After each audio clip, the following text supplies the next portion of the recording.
क्या कभी इस बात पर गौर किया गया है कि बालों का अचानक झड़ने लगना या फिर हर समय छाए रहने वाली थकान, त्वचा पर होने वाली अलग अलग तरह की एलर्जी या दिमाग में चलने वाली भयंकर एंग्जाइटी, हाँ, मतलब इन सब का मुख्य कारण हमारा सिर, हमारी त्वचा या हमारा लाइफस्टाइल नहीं, बल्कि सीधे तौर पर हमारा पेट हो सकता है? बिल्कुल।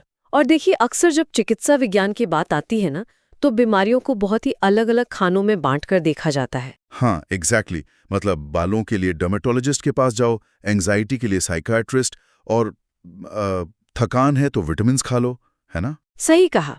लेकिन आज की इस गहन चर्चा में हम कुछ ऐसे स्रोतों और नवीन शोध पत्रों की पड़ताल कर रहे हैं जो चिकित्सा जगत के इस पूरे नजरिए को ही पलट कर रख देते हैं। राइट। और आज का हमारा मिशन भी यही है, इस बात की गहराई में जाना कि क्यों आधुनिक विज्ञान अब गट हेल्थ यानी हमारी आंतों के स्वास्थ्य को पूरे शरीर का एक तरह से कंट्रोल रूम मान रहा है। ये विषय ना आधुनिक चिकित्सा विज्ञान में सबसे बड़े प्रतिमान बदलावों में से एक है।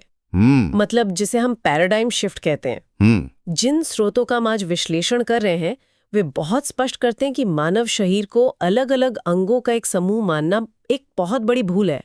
मतलब सब कुछ एक दूसरे से जुड़ा हुआ है। बिल्कुल जुड़ा हुआ है। अब तक जो हमारी धारणा थी ना कि पेट का काम सिर्फ भोजन को पचाना है और अपशिष्ट को बाहर निकालना है, वो पूरी तरह से गलत साबित हो चुकी है। अरे वाह! हाँ, अब विज्ञान ये साबित कर रहा है कि शरीर में उठने वाली किसी भी बड़ी समस्या की जड़ें कहीं ना कहीं हमारे माइक्रोबायोम से जुड़ी होती हैं। माइक्रोबायोम। जी, यानी हमारी आंतों में रहने वाले सूक्ष्म जीवों का इकोसिस्टम। अच्छा, तो इस माइक्रोबायोम वाले हिस्से को थोड़ा विस्तार से समझना जरूरी है, क्योंकि स्रोतों में बार बार गट माइक्रोबायोम का जिक्र आता है। हाँ, हम सबने स्कूल की जीव विज्ञान की किताबों में पढ़ा है कि पेट में एसिड होता है और कुछ बैक्टीरिया होते हैं जो बस खाना पचाते हैं। हाँ, वही पुरानी थ्योरी। राइट। लेकिन स्रोत बताते हैं कि हमारी आंतों में 39 ट्रिलियन, मतलब करीब 39 लाख करोड़ सूक्ष्म जीव रहते हैं। ये संख्या वाकई बहुत बड़ी है। बहुत बड़ी है। ये इतनी बड़ी है कि इसे समझना भी मुश्किल है। पर बात सिर्फ संख्या की नहीं है। सवाल ये है कि ये जो सूक्ष्म जीव हैं, जिन्हें हम अच्छे बैक्टीरिया कहते हैं, ये पाचन के अलावा ऐसा क्या कर रहे हैं कि उन्हें हमारे शरीर की अदृश्य सेना माना जा रहा है? देखिए, इस अदृश्य सेना के कामकाज को समझने के लिए ना हमें पाचन की उस पुरानी परिभाषा से बाहर आना होगा। अच्छा। स्रोत बहुत स्पष्ट रूप से सिम्बायोसिस यानी सहजीवन की बात करते हैं। सहजीवन। हाँ, ये एक ऐसा इकोसिस्टम है जहां हम इन बैक्टीरिया को रहने के लिए जगह देते हैं, उन्हें खाना देते हैं। राइट। और बदले में वे हमारे लिए ऐसे काम करते हैं जो मानव शरीर का डीएनए खुद कर ही नहीं सकता। सच में? जैसे क्या काम? जैसे कि विटामिन B12, विटामिन के और कई अन्य आवश्यक न्यूट्रिएंट्स का निर्माण। मतलब ये बैक्टीरिया हमारे अंदर विटामिन्स बना रहे हैं? बिल्कुल। हमारा शरीर सीधे तौर पर भोजन से इन्हें उस मात्रा में नहीं निकाल सकता जितनी हमें जरूरत होती है। ओके। ये अच्छे बैक्टीरिया उस भोजन को किण्वित करते हैं, यानी फर्मेंट करते हैं, और इन विटामिन्स को सिंथेसाइज करके सीधे हमारे खून तक पहुंचाते हैं। तो इसका मतलब ये हुआ कि अगर कोई व्यक्ति बाहर से बहुत ही पौष्टिक और एकदम महंगा खाना खा रहा है, दुनिया भर के सप्लीमेंट्स ले रहा है, लेकिन अगर उसके पेट में इस अदृश्य सेना की कमी है, तो वो सारा का सारा पोषण शरीर से बिना अवशोषित हुए ही बाहर निकल जाएगा। एग्जैक्टली। मतलब शरीर उस खाने का कोई फायदा ही नहीं उठा पाएगा। ये बहुत ही सटीक निष्कर्ष है। कुपोषण सिर्फ खाना न मिलने से नहीं होता, बल्कि खाने को शरीर में सोखने वाले इस माइक्रोबायोम तंत्र के कमजोर होने से भी होता है। बाप रे। और इसके अलावा ना स्रोत एक और बेहद चौंकाने वाला तथ्य सामने रखते हैं। वो क्या है? वो है हमारी रोग प्रतिरोधक क्षमता, यानी हमारी इम्यूनिटी का इस माइक्रोबायोम से सीधा जुड़ाव। विज्ञान अब ये मानता है कि मानव शरीर का लगभग 70 से 80% इम्यून सिस्टम हमारी आंतों में ही स्थित होता है। 80%? जी, इसे गट एसोसिएटेड लिम्फोइड टिश्यू या गाल्ट कहा जाता है। ये जानकारी वाकई हैरान करने वाली है। मतलब सामान्य समझ तो ये कहती है कि अगर फेफड़ों में कोई वायरस गया है या गले में कोई इन्फेक्शन है, तो शरीर का सुरक्षा तंत्र वहीं पर काम करेगा। बिल्कुल, हम सब यही सोचते हैं। राइट। लेकिन अगर 80% इम्यूनिटी हमारे पेट में है, तो इसका मतलब है कि ये जो अदृश्य सेना है, ये सिर्फ खाना नहीं पचा रही। हाँ, बल्कि ये तो शरीर के सुरक्षा बलों का एक तरह से ट्रेनिंग कैंप है। एग्जैक्टली। इस ट्रेनिंग कैंप वाले विचार को ना अगर हम बायोलॉजिकल नजरिए से देखें तो आंतों में मौजूद ये अच्छे बैक्टीरिया लगातार हमारी प्रतिरक्षा कोशिकाओं को प्रशिक्षित कर रहे होते हैं। अच्छा, उन्हें ट्रेन कर रहे हैं। हाँ, वे इम्यून सिस्टम को ये सिखाते हैं कि किस बाहरी तत्व पर हमला करना है और किस पर नहीं करना है। जब ये माइक्रोबायोम इकोसिस्टम संतुलित रहता है तो शरीर बीमारियों से आराम से लड़ पाता है, लेकिन असली समस्या तब शुरू होती है जब ये संतुलन बिगड़ता है। राइट। और स्रोत उन कारणों पर बहुत गहराई से प्रकाश डालते हैं जो इस इकोसिस्टम के पतन का कारण बनते हैं। हाँ, और स्रोतों में ना इकोसिस्टम को तबाह करने वाले कुछ कारण तो बहुत ही स्पष्ट दिए गए हैं। जैसे गलत खान पान, बहुत अधिक जंक फूड, प्रोसेस्ड फूड और एंटीबायोटिक दवाइयों का जरूरत से ज्यादा उपयोग। बिल्कुल। ये बात तो आसानी से समझ में आती है। मतलब अगर हम किसी नदी में लगातार केमिकल और कचरा डालेंगे तो वहां की मछलियां तो मरेंगी ही। सही उदाहरण है। उसी तरह अगर पेट में लगातार प्रिजर्वेटिव्स और चीनी डाली जाएगी तो अच्छे बैक्टीरिया खत्म होंगे। लेकिन स्रोतों में एक बात ने मुझे सच में रुक कर सोचने पर मजबूर कर दिया। अच्छा? कौन सी बात? उसमें लिखा है कि तनाव यानी स्ट्रेस और नींद की कमी भी आंतों के इस इकोसिस्टम को पूरी तरह तबाह कर सकते हैं। हाँ, ये बहुत बड़ा फैक्टर है। पर यहां मैं एक बायोलॉजिकल मैकेनिज्म समझना चाहूंगा, क्योंकि देखिए, जंक फूड तो सीधे पेट में जाता है, उसका असर तो समझ आता है। लेकिन अगर किसी के दिमाग में ऑफिस की डेडलाइन का तनाव चल रहा है तो उस महज एक विचार से पेट के अंदर रहने वाला कोई बैक्टीरिया कैसे मर सकता है? ये चिकित्सा विज्ञान का सबसे रोमांचक और जटिल पहलू है। इसे गट ब्रेन एक्सिस कहा जाता है। Gut brain axis? जी, दिमाग और पेट के बीच ना ये कोई बस प्रतीकात्मक रिश्ता नहीं है, बल्कि एक वास्तविक, एकदम भौतिक बायोलॉजिकल केबल है जिसे वेगस नर्व कहते हैं। मतलब सच में केबल की तरह? बिल्कुल। ये नर्व दिमाग के बेस से शुरू होकर सीधे हमारे पेट और आंतों तक जाती है। ये एक टू वे कम्युनिकेशन हाईवे है। ओके। तो जब दिमाग तनाव महसूस करता है ना, तो वो ये नहीं समझता कि तनाव किसी ऑफिस की डेडलाइन का है या सामने किसी शेर के खड़े होने का है। अच्छा, दिमाग के लिए सब बराबर है? हाँ, दिमाग तुरंत फाइट और फ्लाइट मतलब लड़ो या भागो मोड में चला जाता है। और इस मोड में शरीर कॉर्टिसोल जैसे स्ट्रेस हार्मोन्स रिलीज करता है। एग्जैक्टली। उसी कॉर्टिसोल का इस पूरी प्रक्रिया में सबसे बड़ा हाथ होता है। जब शरीर सर्वाइवल मोड में होता है ना, तो उसका पूरा का पूरा ध्यान मांसपेशियों और दिमाग को खून और ऑक्सीजन पहुंचाने पर होता है। राइट, ताकि हम भाग सकें या लड़ सकें। बिल्कुल। और ऐसे में क्या होता है, पाचन तंत्र को गैर जरूरी मानकर वहां रक्त का प्रवाह कम कर दिया जाता है। ओह। पेट का मूवमेंट धीमा हो जाता है, आंतों में मौजूद म्यूकस की परत कमजोर होने लगती है और पेट का प्राकृतिक पीएच लेवल बदलने लगता है। बाप रे। इससे तो ऐसे दिखा जा सकता है कि जैसे किसी शहर में अचानक से आपातकाल लागू हो गया हो। सारी ऊर्जा और संसाधन सीमा पर भेज दिए गए हों और शहर के अंदर काम करने वाले जो आवश्यक कर्मचारी हैं उनका राशन पानी बंद कर दिया गया हो। बहुत सही एनालॉजी है। ऐसे में वो सिस्टम तो चरमराई जाएगा। मतलब तनाव सीधे तौर पर पेट के उस वातावरण को ही बदल देता है जिसमें वे अच्छे बैक्टीरिया जिंदा रहते हैं। बिल्कुल। और इस बदले हुए वातावरण में ना अच्छे बैक्टीरिया मरने लगते हैं। और जो नुकसानदायक बैक्टीरिया होते हैं, जिन्हें पनपने के लिए इसी तनावपूर्ण और एसिडिक माहौल की जरूरत होती है, वे तेजी से बढ़ने लगते हैं। ओहो। इस असंतुलन को विज्ञान की भाषा में डिसबायोसिस कहा जाता है। डिसबायोसिस? हाँ। और जब ये डिसबायोसिस होता है ना, तो शरीर बहुत ही स्पष्ट रूप से शुरुआती अलार्म बजाता है। अलार्म? किस तरह के अलार्म्स? स्रोत इन शुरुआती लक्षणों की एक पूरी सूची देते हैं, जैसे गैस बनना, लगातार एसिडिटी रहना, कब्ज, पेट दर्द और बिना किसी कारण के पेट फूलना यानी ब्लोटिंग होना। हाँ, और समस्या यह है ना कि हमारी आधुनिक जीवन शैली में इन लक्षणों को इतना ज्यादा सामान्य मान लिया गया है कि कोई इन पर ध्यान ही नहीं देता। बिल्कुल। लोगों को लगता है ये तो रोज की बात है। राइट। लोग अक्सर इन वार्निंग अलार्म्स को बस एंटासिड की एक गोली खाकर स्नूज कर देते हैं। जो कि बहुत गलत है। उन्हें लगता है कि बस कुछ गलत खा लिया था इसलिए एसिडिटी है, लेकिन वास्तव में ये किसी घर में लगे स्मोक डिटेक्टर की तरह है। एग्जैक्टली। जो बता रहा है कि अंदर का इकोसिस्टम जल रहा है। अब सवाल ये उठता है कि अगर इस अलार्म को लगातार नजरअंदाज किया जाए तो क्या होगा?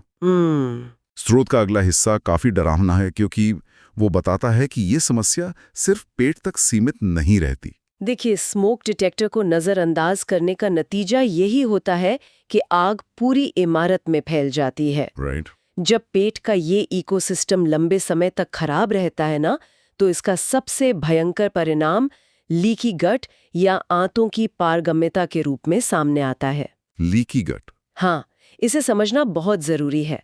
हमारी आंतों की अंदरूनी परत केवल एक कोशिका मतलब सिंगल सेल जितनी मोटी होती है। सिर्फ एक सेल? जी, इसका काम एक छलनी की तरह होता है जो सिर्फ पचे हुए पोषक तत्वों को खून में जाने देती है और विषैले तत्वों या बुरे बैक्टीरिया को वहीं रोक लेती है। अच्छा, एक तरह का सिक्योरिटी चेक पॉइंट जो ये तय करता है कि खून में क्या जाएगा और क्या नहीं। एग्जैक्टली। लेकिन जब आंतों में बुरे बैक्टीरिया बढ़ जाते हैं और सूजन यानी इन्फ्लेमेशन आ जाती है, तो इस छलनी के छेद बड़े होने लगते हैं। जो कोशिकाएं आपस में कसकर जुड़ी होनी चाहिए थी, उनके बीच दरारें आ जाती हैं। इस स्थिति को ही लीकी गट कहते हैं। तो फिर उन दरारों से क्या होता है? अब अनपचा भोजन, विषैले तत्व और हानिकारक बैक्टीरिया सीधे खून में रिसने लगते हैं। बाप रे। और जब ये बाहरी तत्व खून के जरिए पूरे शरीर में फैलते हैं ना, तो शरीर का इम्यून सिस्टम पैनिक कर जाता है। जाहिर है, उसे लगेगा हर तरफ दुश्मन है। बिल्कुल, और वो हर जगह हमला करना शुरू कर देता है। इससे पूरे शरीर में सिस्टमिक इन्फ्लेमेशन फैल जाती है। इस लीकी गट के कॉन्सेप्ट ने ना स्रोतों में बताई गई उन बीमारियों के पीछे के रहस्य को खोल दिया है, जो ऊपरी तौर पर तो पेट से जुड़ी हुई लगती ही नहीं है। हाँ, जैसे कि त्वचा की बीमारियां। राइट, जैसे त्वचा की एलर्जी हो गई या बालों का झड़ना। मैंने अक्सर देखा है कि लोग बालों के झड़ने पर महंगे शैम्पू या सीरम बस बदलते रहते हैं, जो कि असर नहीं करता। बिल्कुल। लेकिन अगर हम शरीर को एक पेड़ के रूपक के तौर पे देखें ना, तो पेट उस पेड़ की जड़ें हैं और मिट्टी है। बहुत खूब। अगर मिट्टी में ही जहर घुल गया है या जड़ों में पोषण सोखने की क्षमता ही खत्म हो गई है, तो पत्तियां यानी हमारे बाल और हमारी त्वचा वो तो सूख कर गिरेंगी ही। एकदम सही। लीकी गट के कारण जब शरीर में टॉक्सिन्स फैलते हैं, तो त्वचा उस जहर को बाहर निकालने की कोशिश करती है, जो हमें मुहासों या एक्जिमा के रूप में दिखता है। हाँ, इस रूपक के माध्यम से बायोलॉजिकल प्रक्रिया को समझना बहुत आसान हो जाता है। हाँ। पोषण की कमी बालों की जड़ों को कमजोर करती है और इन्फ्लेमेशन त्वचा को नुकसान पहुंचाता है। लेकिन इसका सबसे गंभीर असर पता है कहाँ पड़ता है? कहाँ? हमारे दिमाग पर। स्रोतों में ब्रेन फॉग यानी सोचने समझने में धुंधलापन महसूस होना और एंग्जाइटी का सीधा संबंध खराब गट हेल्थ से जोड़ा गया है। अच्छा। हाँ, जब गट से रिसने वाले टॉक्सिन्स और इन्फ्लेमेटरी साइटोकाइंस खून के जरिए दिमाग तक पहुंचते हैं ना, तो वे न्यूरोलॉजिकल कामकाज को धीमा कर देते हैं। ओह, तो इसीलिए वो थकावट लगती है। बिल्कुल, यही कारण है कि खराब पेट वाले लोगों को हमेशा थकान और ध्यान केंद्रित करने में परेशानी महसूस होती है। और शायद सेरोटोनिन वाला फैक्टर यहाँ सबसे बड़ी भूमिका निभाता है। मतलब स्रोत में ये तथ्य पढ़ना सच में मेरी आंखें खोलने वाला था कि हमारे शरीर का 90% सेरोटोनिन, हाँ, जिसे हम हैप्पी हार्मोन या खुशी का रसायन कहते हैं, वो हमारे दिमाग में नहीं बल्कि हमारी आंतों में बनता है। एग्जैक्टली। और इसे इसी अदृश्य सेना द्वारा बनाया जाता है। राइट। अगर ये सेना ही नष्ट हो गई है, तो सेरोटोनिन का उत्पादन तो गिर ही जाएगा। बिल्कुल गिरेगा। और जब शरीर में खुशी का हार्मोन ही नहीं बनेगा, तो इंसान स्वाभाविक रूप से डिप्रेशन और एंग्जाइटी का शिकार होगा। मतलब हमारे मानसिक स्वास्थ्य की चाबी हमारे पेट के माइक्रोबायोम के पास है। चिकित्सा विज्ञान के दृष्टिकोण से देखिए ना, तो ये जानकारी हर उस व्यक्ति के लिए महत्वपूर्ण है जो मानसिक या शारीरिक थकान से जूझ रहा है। हाँ। जब इस स्तर की जानकारी सामने आती है, तो ये एकदम स्पष्ट हो जाता है कि समाधान ऊपर से क्रीम लगाने या दर्द निवारक गोलियां खाने में तो बिल्कुल नहीं है। हाँ, वो तो बस लक्षणों को दबाना हुआ। राइट। असली समाधान है उस रूट सिस्टम या मिट्टी को वापस उपजाऊ बनाने में। और स्रोतों का अंतिम हिस्सा इसी डैमेज कंट्रोल और समाधान पर केंद्रित है। और दिलचस्प बात यह है कि जितनी जटिल ये समस्या है ना, इसके समाधान उतने ही बुनियादी और प्राकृतिक है। हाँ, समाधानों के बारे में पढ़ते हुए मुझे भी लगा कि भाई ये विज्ञान की कोई बहुत बड़ी प्रयोगशाला में बनी महंगी दवा नहीं है। बिल्कुल नहीं। स्रोत बहुत ही सामान्य चीजों की बात करते हैं, जैसे ताज़ा भोजन, पर्याप्त पानी, अच्छी नींद, दही छाछ जैसे फर्मेंटेड खाद्य पदार्थ और सबसे महत्वपूर्ण फाइबर। फाइबर सबसे जरूरी है। राइट। लेकिन अब तक की हमारी चर्चा के आधार पर हम केवल फाइबर खाओ कहकर आगे नहीं बढ़ सकते। हमें ये समझना होगा कि बायोलॉजिकल स्तर पर फाइबर ऐसा क्या करता है कि उसे आंतों के लिए वरदान कहा जाता है। अक्सर लोग सोचते हैं कि फाइबर बस एक तरह का झाड़ू है जो पेट को साफ करता है। हाँ, फाइबर को सिर्फ एक झाड़ू समझना विज्ञान का बहुत बड़ा सरलीकरण होगा। दरअसल फाइबर ना प्रीबायोटिक का काम करता है। प्रीबायोटिक? जी, मानव शरीर में ऐसे एंजाइम होते ही नहीं हैं जो फाइबर को पचा सके। इसलिए फाइबर बिना पचे ही हमारी बड़ी आंत यानी कोलन तक पहुंच जाता है। अच्छा। और यहाँ ये उस अदृश्य सेना यानी हमारे अच्छे बैक्टीरिया का मुख्य भोजन बन जाता है। अरे वाह! जब ये अच्छे बैक्टीरिया इस फाइबर को खाते हैं, मतलब इसे फर्मेंट करते हैं, तो ऐसा जादुई बाय प्रोडक्ट बनाते हैं जिसे शॉर्ट चेन फैटी एसिड्स कहा जाता है। और in short chain fatty acids जैसे कि ब्यूटाइरेट, राइट? इसका काम क्या होता है? हाँ, ब्यूटाइरेट ये आंतों की परत बनाने वाली कोशिकाओं का मुख्य भोजन है। ओके। हमने थोड़ी देर पहले लीकी गट की बात की थी ना, हाँ। जहां आंतों की छलनी में छेद हो जाते हैं। हाँ। ये ब्यूटाइरेट उन छेदों की मरम्मत करने का काम करता है। ओह, ये रिपेयर करता है। एग्जैक्टली। ये आंतों की सूजन को काम करता है, इन्फ्लेमेशन को रोकता है और उस सिंगल सेल की परत को फिर से मजबूत और चुस्त बनाता है।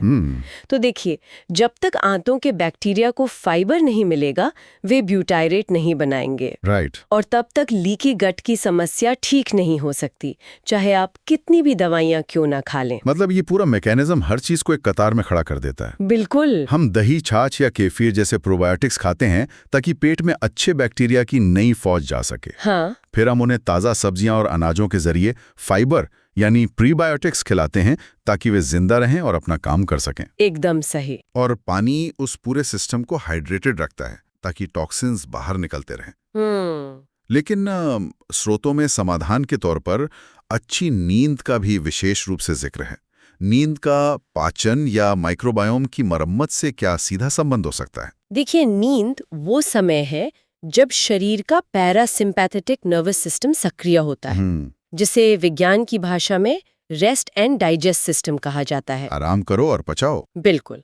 जब शरीर गहरी नींद में होता है ना, तब कॉर्टिसोल यानी वो जो स्ट्रेस हार्मोन था, उसका स्तर सबसे कम होता है। अच्छा। इसी समय के दौरान कोशिकाएं अपनी मरम्मत, जिसे सेल्यूलर रीजनरेशन कहते हैं, वो काम करती हैं। राइट। अगर नींद पूरी नहीं होगी तो शरीर कभी भी उस सर्वाइवल मोड से बाहर आ ही नहीं पाएगा। कॉर्टिसोल का स्तर हाई रहेगा और आंतों की परत खुद को रिपेयर नहीं कर पाएगी। ओहो। इसलिए 8 घंटे की नींद सिर्फ दिमाग को आराम देने के लिए नहीं है, बल्कि पूरे पाचन तंत्र को रीसेट करने के लिए बहुत जरूरी है। इन सभी वैज्ञानिक तथ्यों को एक साथ देखने पर जो तस्वीर उभर कर सामने आती है ना, वो हमारे सोचने के तरीके को सच में पूरी तरह से बदल देती है। बिल्कुल बदल देती है। हमारा पेट, हमारा पाचन तंत्र सिर्फ एक खोखली नली नहीं है जहां बस भोजन जाता है और ऊर्जा में बदल जाता है। हाँ। ये शरीर का एक बेहद ही जटिल नियंत्रण कक्ष, मतलब कंट्रोल रूम है। एग्जैक्टली। ये वो इकोसिस्टम है जिस पर हमारे बाल, हमारी त्वचा, हमारा दिमाग, हमारी भावनाएं और हमारा पूरा का पूरा रोग प्रतिरोधक तंत्र निर्भर करता है। स्रोत का वो उद्धरण कि स्वस्थ पेट ही स्वस्थ शरीर की नींव है, वो अब सिर्फ एक मुहावरा नहीं बल्कि एक प्रमाणित वैज्ञानिक तथ्य लगता है। सही कहा। और इस पूरी पड़ताल का सबसे अहम सबक यही है कि शरीर के द्वारा दिए जा रहे उन शुरुआती छोटे संकेतों को कभी भी नजरअंदाज ना किया जाए। गैस, एसिडिटी या लगातार बनी रहने वाली थकान को बस सामान्य मानकर उसके साथ जीना, ये स्वीकार नहीं किया जाना चाहिए। बिल्कुल नहीं। ये शरीर की अपनी भाषा है जो बता रही है कि अंदर का माइक्रोबायोम संघर्ष कर रहा है। राइट। उस भाषा को समझना और सही समय पर आहार और जीवन शैली में बदलाव करके उस सिस्टम को सपोर्ट करना ही भविष्य की कई भयंकर बीमारियों से बचने का एकमात्र प्राकृतिक रास्ता है। और यही बात ना इस ज्ञान को इतना शक्तिशाली बनाती है। नियंत्रण हमारे अपने हाथों में है। बिल्कुल। तो आज के इस गहन चर्चा को हम यहीं समेटते हैं, लेकिन जाते जाते इन स्रोतों के आधार पर एक विचार हम विश्लेषण के लिए छोड़ना चाहेंगे। हाँ। स्रोतों में हमने देखा कि तनाव यानी स्ट्रेस पेट के अच्छे बैक्टीरिया को मारता है, और उसी के साथ ये भी देखा कि जब पेट के बैक्टीरिया मर जाते हैं तो शरीर में सेरोटोनिन बनना कम हो जाता है, जिससे एंग्जाइटी और तनाव और ज्यादा बढ़ता है। राइट। तो क्या ये संभव है कि आज की इस तेज रफ्तार और भागदौड़ भरी जीवन शैली में हम अनजाने में ही एक ऐसे खौफनाक दुष्चक्र, मतलब एक विशेष साइकिल में फंस चुके हैं, जहां रोजमर्रा का तनाव आंतों को बीमार कर रहा है और वे बीमार आंतें वापस दिमाग को और अधिक तनाव और एंग्जाइटी भेज रही हैं। ये एक ऐसा लूप है जो खुद को ही ईंधन दे रहा है। बिल्कुल। लेकिन इस चक्र को तोड़ने की ताकत किसी बहुत महंगी थेरेपी में नहीं है, बल्कि बेहद बुनियादी चीजों में छिपी है। इस चक्र को तोड़ने की शुरुआत हमारे अगले भोजन में शामिल किए गए फाइबर, एक कटोरी दही